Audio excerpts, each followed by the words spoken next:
Hey folks, my name's Thunderbot, you can just call me Sean, and I am doing a complete recap of the VGC 2020 Players Cup Kickoff Invitational, long name, that occurred a couple weeks ago where Pokemon invited 8 of the top players from around the world, Alex Gomez, Markus Stadter, whose first match we'll be covering today, Ashton Cox, Alessio Yuri Bichetto, Wolfie Glick, Graham Amadi, Edward Kuna, and James Bake, all of which were invited to the Invitational. Whoever won got an invite to Worlds, and they'll be joining the rest of the winners of the overall Players Cup that's occurring for the rest of the summer. So we're going to be taking a look at these matches. I'm going to be doing some live commentary over them, kind of seeing how the best players in the world, some of the top players, match up with each other, the teams they build, and how they look into it. Now, thing is, right now we're in Series 5 as of the time of recording this video. We're in Series 5 of 2020. This tournament took place in Series 4, so there weren't things like all of the new moves, the new Pokemon, but particularly those tutor moves would have a lot of impact here. The new Pokemon as well, but those tutor moves were pretty huge because there are Pokemon in here that might use them. They don't have them. No Expanding Force on Indeedee, no Grassy Glide on Rillaboom. And there's something else that I'm forgetting, but you know what? That's okay. So, as I said, first match we're getting into today is the first match of the tournament. Isn't it funny how that turns out? We're doing the first match of the tournament first. But it's Alex Gomez versus Markus Stadter. And so Marcus's team is pretty unorthodox, even for Series 4, comparing it to Series 5. There are a couple interesting choices, to say the least, and Alex is a little bit more of a standard team, although he did get a little bit creative. So let's go take a look at that real quick. We'll just take a look at the teams first before we get into the actual gameplay. So we see here that Markus has all of his names I believe they're German, because he is from Germany, in fact, but he's Snorlax, Dusclops, Indeedee Female, Ribombee, Venusaur, and Hatterene. So we see Venusaur, which is normally paired with a sun setter like Torkoal, even Ninetales, or sometimes even Sunny Day Whimsicott. But right now, it's just kind of there hanging out. Kind of the big combination here, though, the two powerhouses on this team we see are Snorlax and Hatterene that can hit pretty hard. This definitely seems like a Trick Room team that needs to get Trick Room set up. And there's two setters, both in Dusclops and Hatterene, and DDF doesn't get it, but those two are going to be huge. And then we have Ribombee here as this kind of out of left field support Pokemon. It knows stuff like Ally Switch, and I believe it can learn Pollen Puff.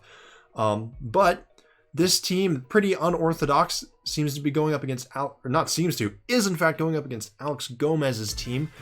We see Dusclops, Lapras, Conkeldurr, Incineroar, Whimsicott, and Dracovish. So Dracovish at the beginning of 2020 season was a huge threat, and it still is, but that Choice Scarf Vicious Rend isn't quite as terrifying as it was before. People have kind of learned how to deal with it.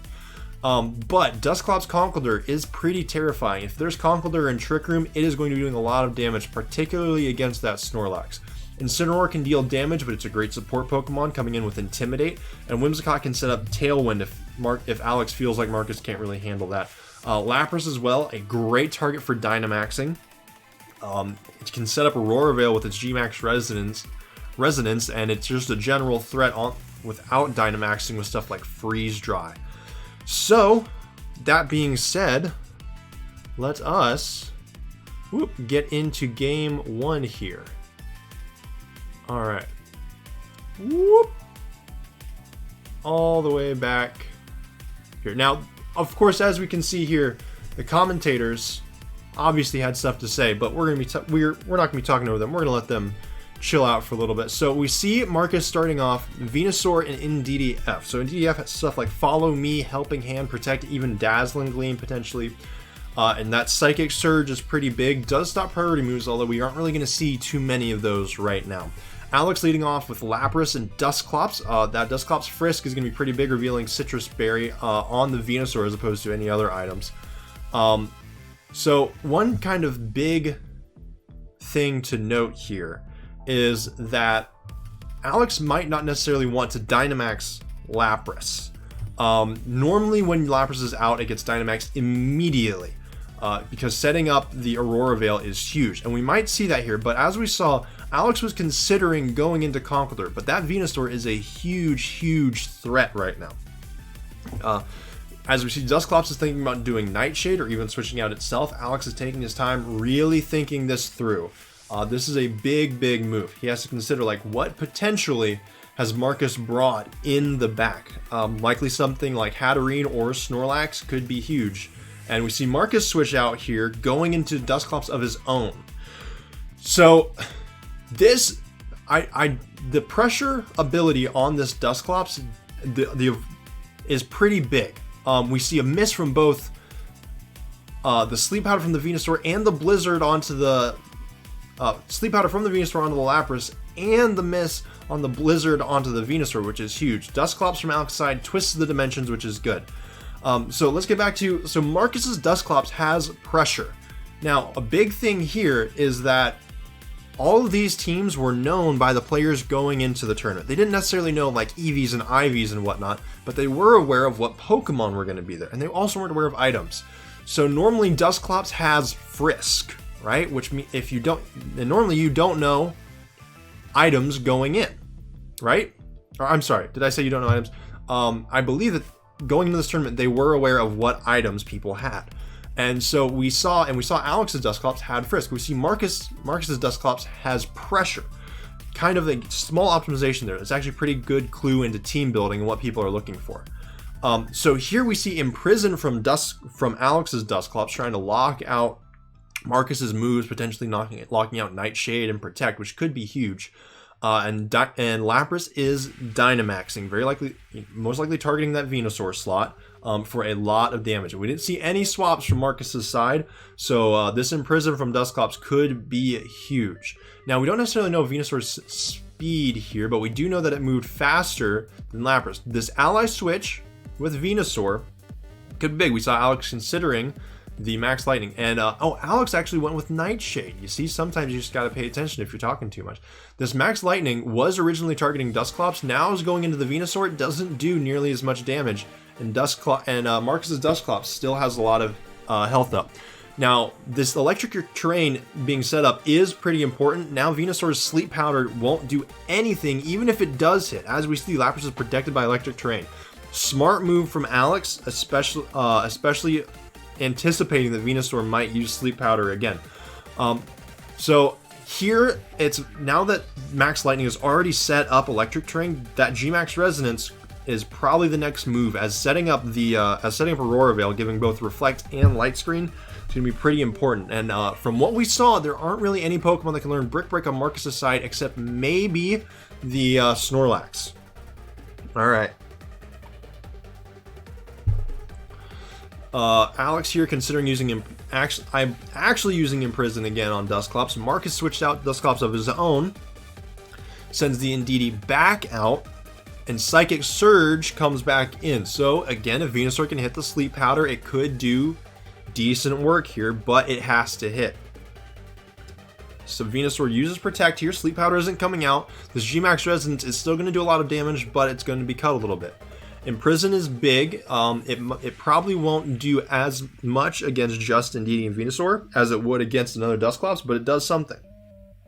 This G-Max Resonance is taken pretty handily by Venusaur. Hail does get set up, so it's going to be dealing a little bit of chip. Oh wait, no, not Hail. It's just G-Max Resonance. So we see Aurora Veil does get set up, and we see that and we do now get to confirm kind of the Lapras's Life Orb. We saw it last turn, but that little bit of damage going into Lapras definitely clarifies that for us.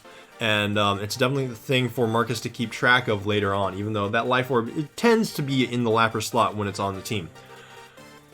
So here we see Alex once again considering Max Lightning. That Venusaur can take it like a champ, we know that. But this Indeedee might have a little bit of a harder time with it. Indeedee with the Focus Sash, of course, so it will at least be able to live. And we see the Resonance going into the Venusaur. If Venusaur doesn't Protect here, it's going to be doing a ton of damage. Might even knock it out. There's a very solid chance that it could. We see Alex going into Conkeldurr here. And we have yet to see really a strong damage dealer from Markus's side. That Sleep Powder miss early on from Venusaur definitely kind of threw him for a loop, and we don't get to see stuff like any Giga Drains or Sludge Bombs it might potentially have.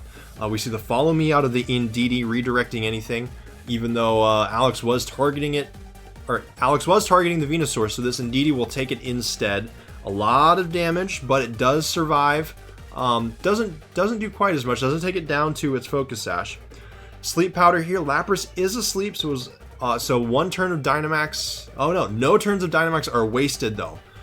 Which makes things a little bit feels bad on that Sleep Powder. If that first one had gotten off, it would have been very, very helpful.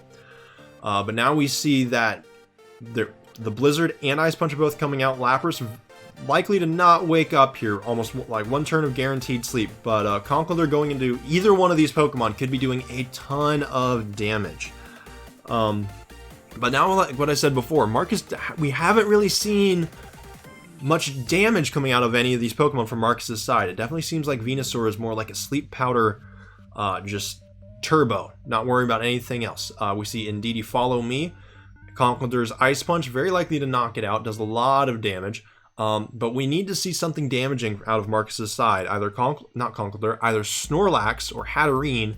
And Hatterene would be fairly useful here. And another miss on the Sleep Powder. The Twisted Dimensions finally return to normal. Venusaur should outspeed just about everything on Alex's side. And there's finally a Hatterene. But Hatterene is likely very slow, and we're out of Trick Room.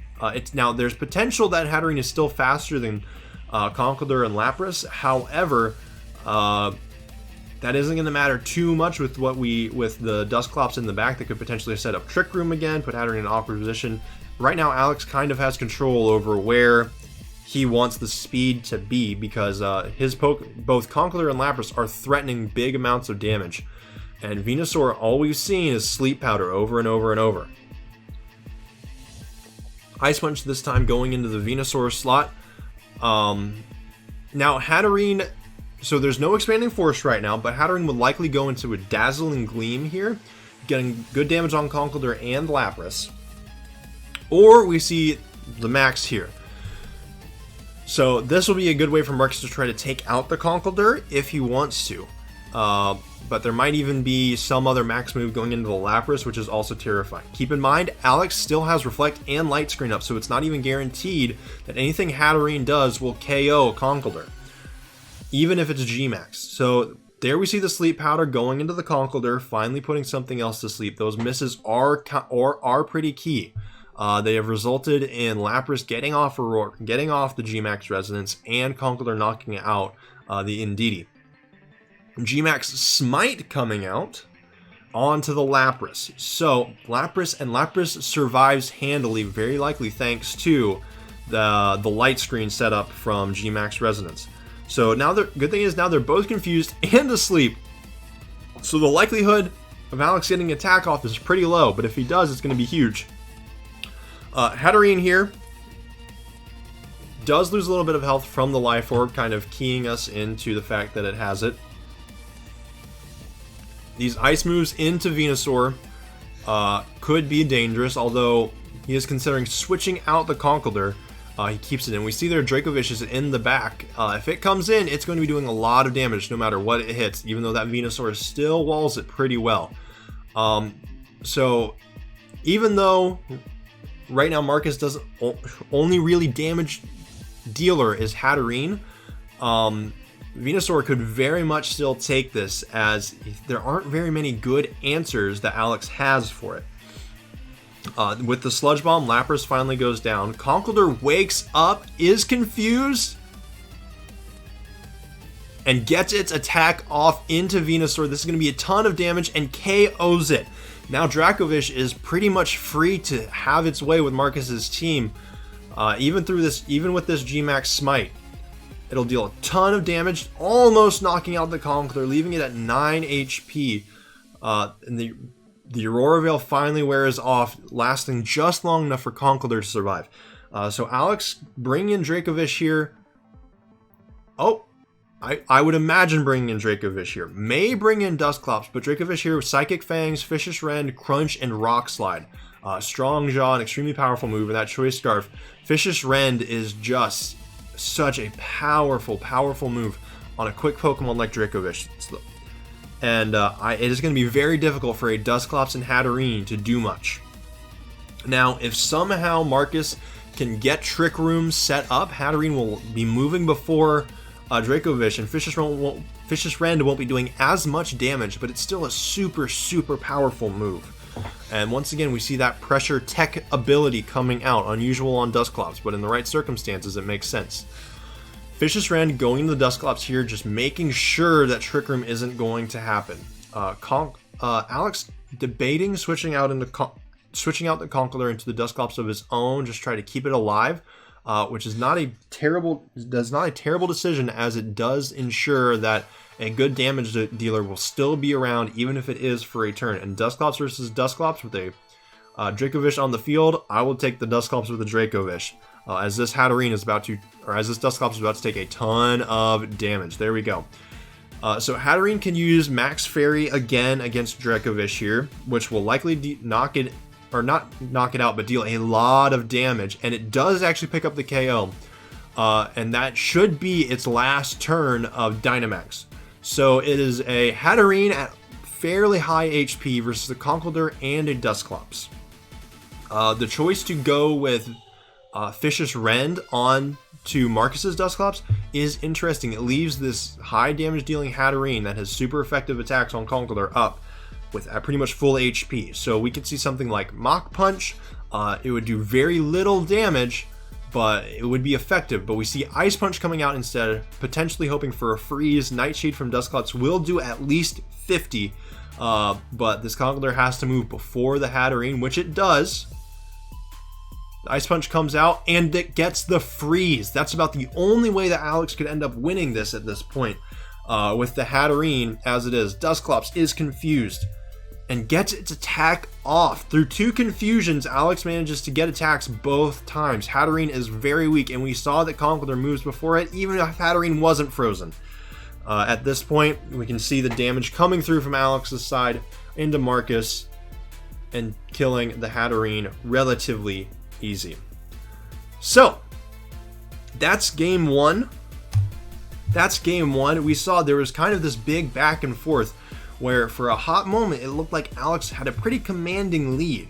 The Sleep Powder misses from Venusaur were tough, and it got down to a point where it was just half of a Dusclops at half HP and a Hatterene versus a full HP Dusclops, a relatively weak but still very powerful Conkeldurr, and a full HP Dracovish. And it still looked like on that last turn Marcus was able to show, like, through proper targeting, taking out the Dracovish, and kind of getting a little bit lucky with the decision for Alex to go into his own Dusclops.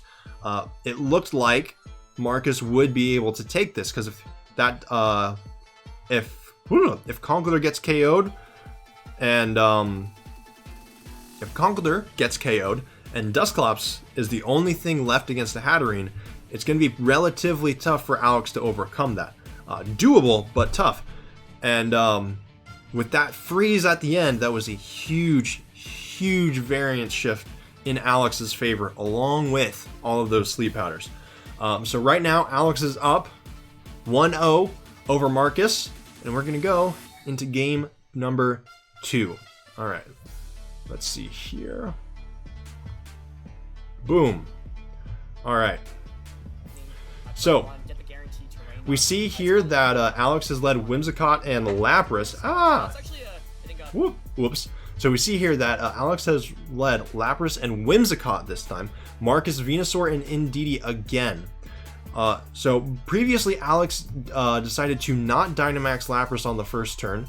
We'll see if that happens this time. This time Marcus does Dynamax Venusaur. We see it's not G-Max, as that form was not quite released yet. But Venusaur could be doing a lot of damage. A max overgrowth into Lapras here could be deadly. Whimsicott likely setting up a Tailwind. Alex does go for the G-Max on Lapras this time.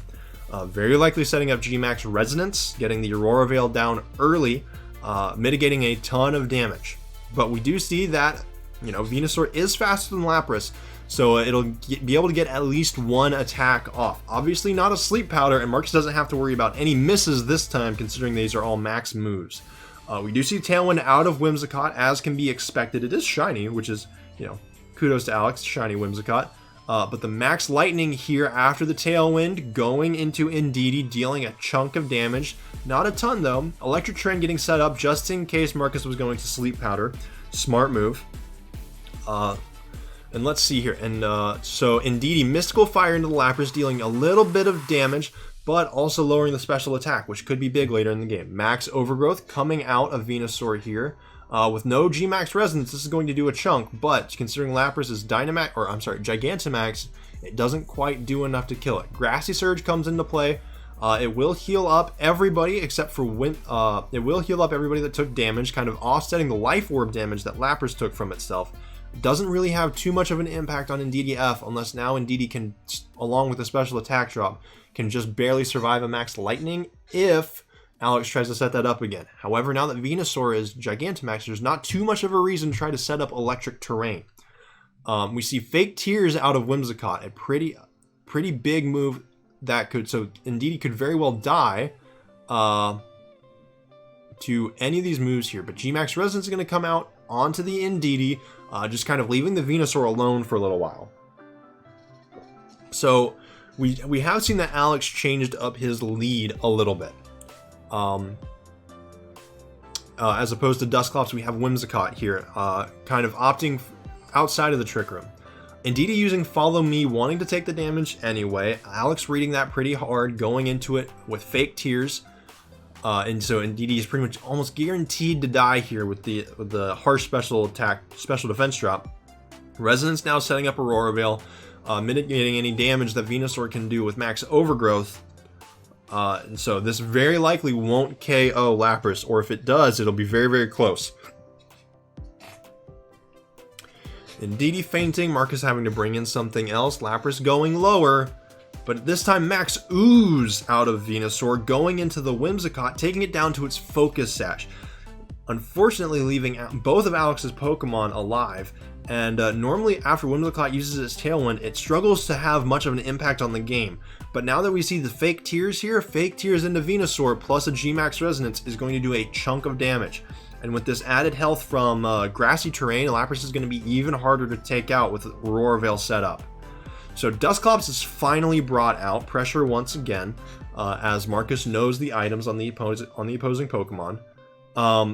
So Taunt into the Dusclops here is going to be very big. Whimsicott is guaranteed to be faster than it at this point. And Dusclops' only non-damaging move is going to be Nightshade at best. Taunt here is a very, very important thing on Whimsicott. Not every Whimsicott runs it. Taunt isn't even a very popular move most of the time. But here it does so much. No Trick Room. If there's Pain Split, Ally Switch, Protect, none of those can be used. Dusclops might be able to get a Protect off on this turn and Taunt won't do anything. But if Markus doesn't read the Taunt, Dusclops is going to be in for a world of trouble. He's going to have to switch right back out. Markus does switch out anyways and brings in Hatterene. So this Taunt isn't going to be doing too much. So Hatterene this time won't be Gigantamaxing. Will instead likely be using the Taunt. Hold on. Will likely be using Psychic and Dazzling Gleam for a lot of damage. The Magic Bounce taunting back into the Whimsicott, making sure that it can't use any moves now. Max Geyser out of Lapras, setting the rain up finally, and we see Max Overgrowth out of Venusaur. Will it do enough damage with the screens up? Yes, it does. So Lapras goes down finally. Markus looks like he's in a pretty good spot. Indeedee is gone, but Whimsicott is at 1 HP and taunted. So Alex can't really do much with it besides switch. Tailwind is going to be falling pretty shortly. And we see Dracovish and Incineroar left on Alex's side. And Whimsicott, of course, can use this Moonblast, but both of these Pokemon on Markus' side are almost perfectly fine taking it. Dracovish here comes out. Dracovish isn't a huge fan of Venusaur here, but it can do some pretty hefty damage to Hatterene, as we were saying before. So let's see what happens. I doubt that we're going to see a switch out of Markus and Alex, and here we see the switch out of Alex. Resetting the resetting the taunt on Whimsicott, saving it for potentially a needed Tailwind in the future if it can come back out when both of Alex's Pokemon are alive. Or even a Moonblast against something that's necessary. So Incineroar comes out. The Intimidate not really doing too much here. Both these Pokemon tend to be on the special side. So right now we see Venusaur, it could most definitely be using Sleep Powder. We see Marcus withdraw Hatterene, going into Dusclops, just switching that slot out constantly, keeping Alex on his toes. We see a Vicious Rend come out into the Dusclops slot, dealing a ton of damage, but not quite knocking it out. And another miss from Venusaur's Sleep Powder. There has been 2 hits out of 5 on that move, which has fairly good accuracy. Tailwind finally peters out, although Dracovish and Incineroar both tend to be pretty quick Pokemon.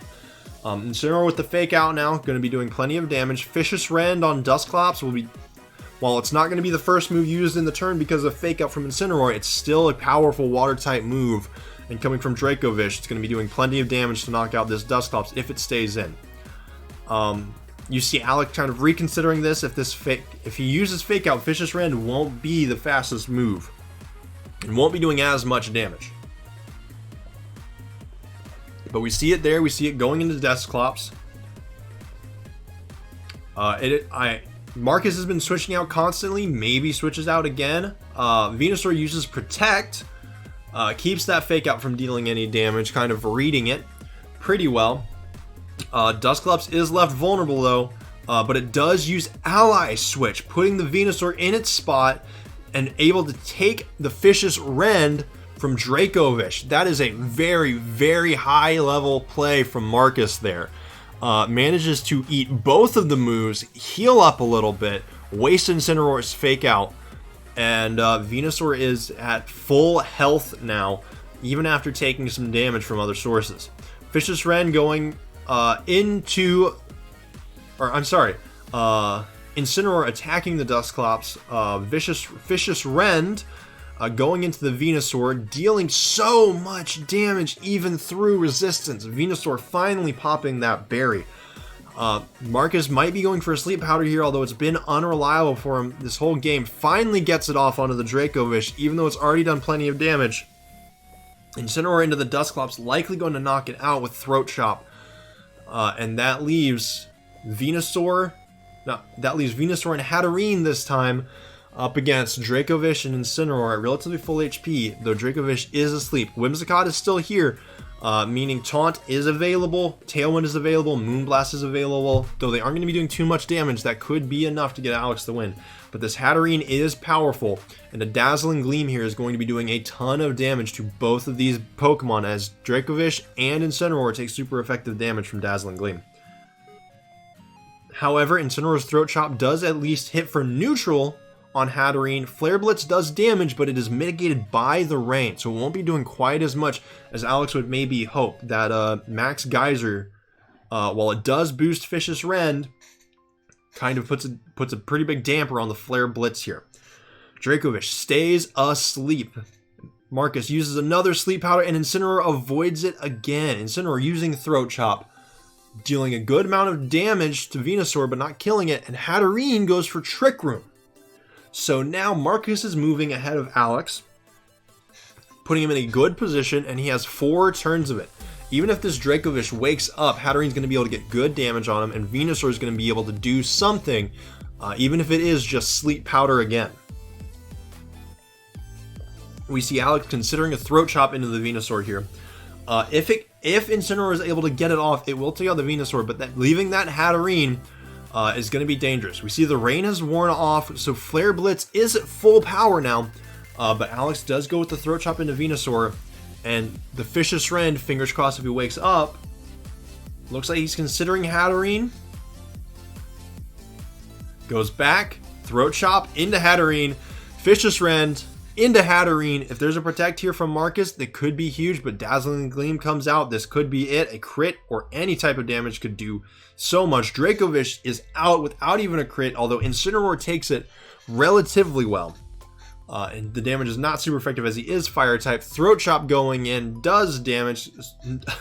No more sound moves out of Hatterene here. And Venusaur gets a poison off the Sludge Bomb, which does help a little bit.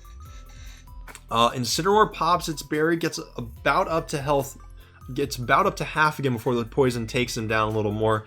And right now it's a poisoned Incineroar and a very, very low health Whimsicott up against a Hatterene and a Venusaur, who are raring to go in Trick Room, very likely faster than both of them. Venusaur is low on health, but if that Incineroar can't even get an attack off, it's not going to matter too much. Flare Blitz or Throat Chop is the question.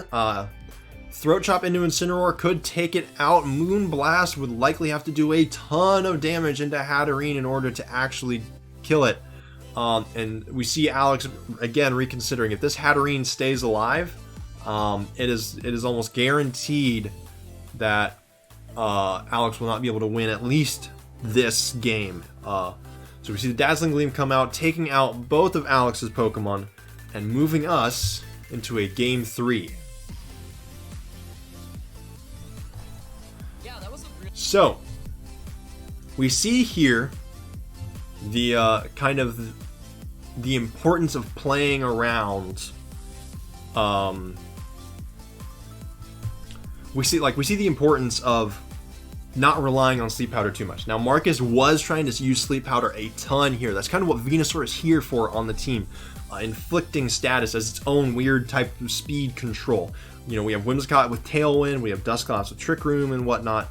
But Sleep Powder just completely takes the Pokemon out of the game, usually for at least a turn, which can do a lot. We saw Marcus adjust here though, and Dynamax Venusaur and actually deal with the Lapras quickly, which was key. The Aurora Veil did get set up, but enough damage was able to go through that Lapras wasn't able to stay on the field after Dynamaxing, which was very, very big. We did see Alex change up his Pokemon from last time.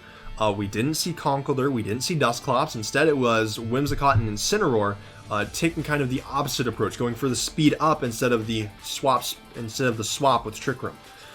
In the end, that eventually kind of hurt him. A slower Conkeldurr here might have been able to handle a Hatterene and a Venusaur, despite kind of the type disadvantage. Conkeldurr is a very powerful Pokemon, as we saw previously. But Venusaur taking out the Lapras made it so that it was able to stick around through the whole battle, and we saw some very, very creative and important switches out of Marcus that let him win the game, particularly going into Hatterene, into the taunt from Whimsicott, reflecting it back, forcing the Whimsicott at Focus Sash to switch out. Alex was almost able to maneuver it back in with Dracovish, but just not enough damage was able to get through. So, with that, let us go to game number 3. Whoop! Alright, so we see here Alex leading with Whimsicott and Lapras again. Marcus, Venusaur, and DDF. So there is a chance that we see things happen the exact same way they did before. Right now, priority damaging moves don't work under Psychic Terrain. We see Lapras about to Dynamax, potentially. We could see something very, very similar to the Max Lightning to prevent the Sleep Powder again. But if Alex is reading into it, Marcus might just do the same thing as last time. Max go into Venusaur, Max Overgrowth into the Lapras, deal a ton of damage. Which it worked well enough last time. There's not too much of a reason to avoid it. However, if we see a G-Max Resonance, we do know that Lapras is slower than Venusaur. But not for long if that Tailwind gets set up. Alright, so, who's Dynamaxing first? Alex does Dynamax, but I believe we don't see Marcus Dynamaxing. This G-Max Resonance is going to do a lot of damage into Venusaur. This is very similar to what we saw in Game 1, despite the little bit of delay on the turns we had. G-Max Resonance here will be big, setting it up on the first turn. It mitigates so much damage. Whimsicott using Tailwind likely won't go down to its Focus Sash this turn.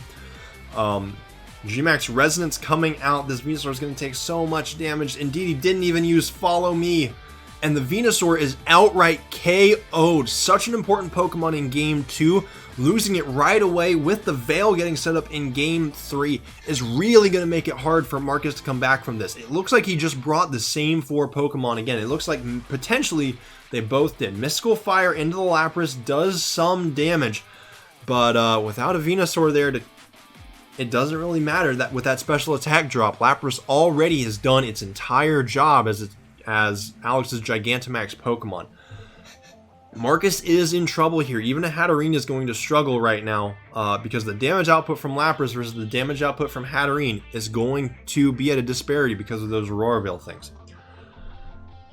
If Markus brought Snorlax, there is potential that it is trained to be bulky in special defense. But we see that Hatterene coming out again. Very likely is going to be trying to use Trick Room, but the damage coming out from what is likely going to be another G-Max Resonance or a Max Geyser, along with what could be a Moonblast or a Taunt. Well, with Magic Bounce, we know we're not getting a Taunt out of Whimsicott, but we see Max Lightning instead into the Hatterene, trying to set up the electric terrain, or potentially he just thinks it's more damage. Or perhaps he's trying to read into some other switch. We see here, though, that the Moonblast is coming out. Alex is considering going into Indeedee. Markus here has to think about what he wants to do. A Double Protect wouldn't be bad, or a Follow Me from Indeedee could be useful, even though the Sash will likely get broken. And there we go. We see the Follow Me. Hatterene won't be taking too much damage, even if this is a Sash Indeedee, so Moonblast comes out, hits the Indeedee, won't kill it.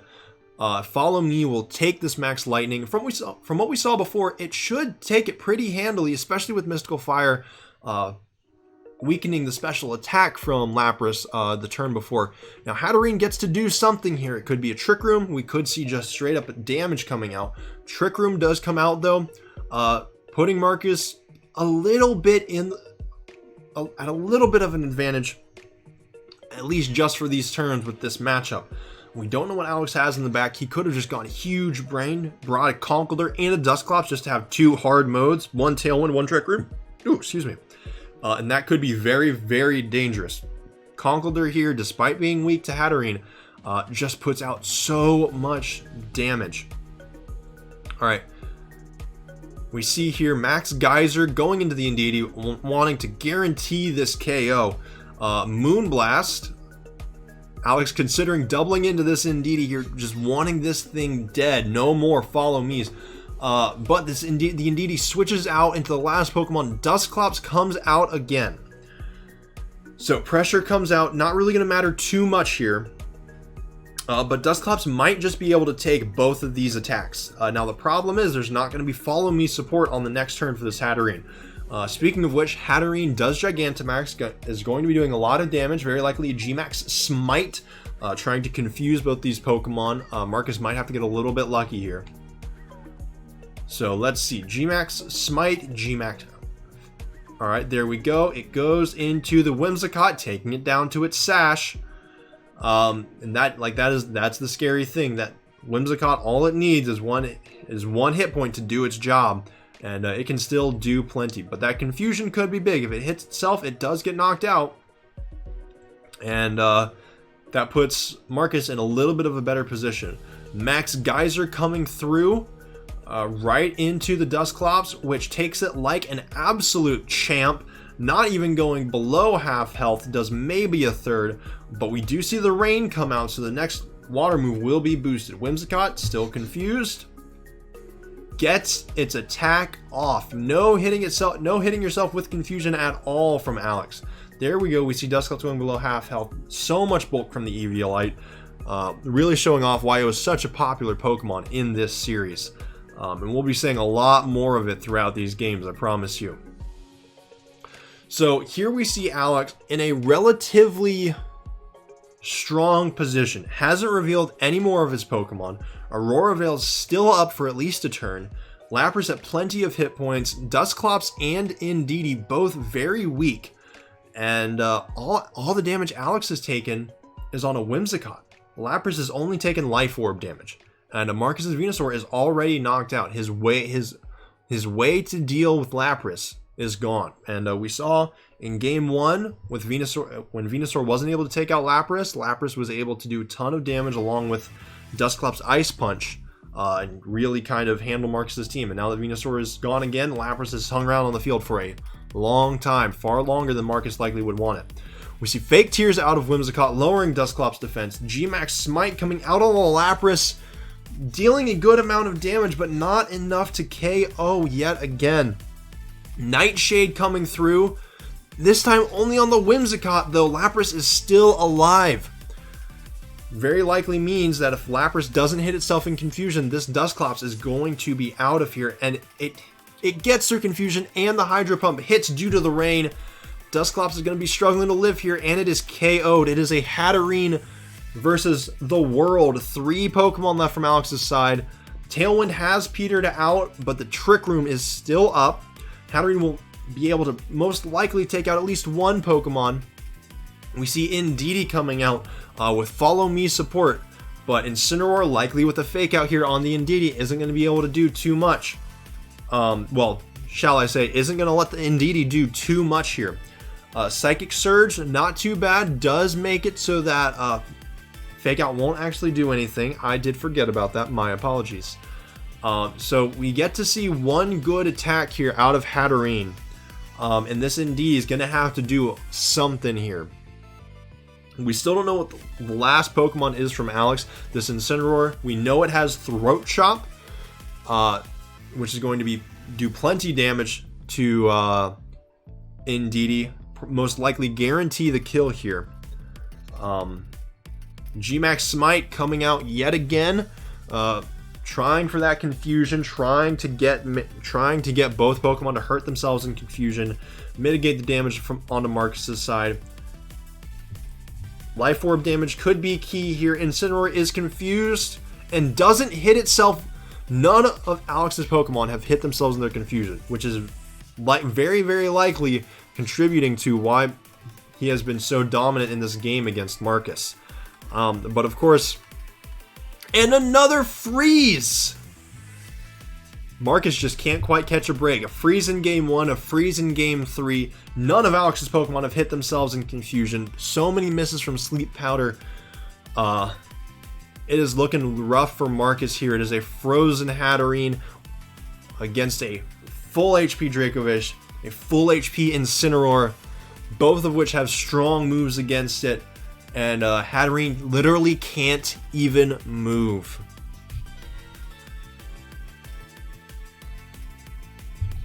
I think we can see where this game is going. A rain-boosted Choice Scarf Fishious Wren from a Dracovish is going to be doing a lot of damage to this Hatterene, who is not quite close to full HP.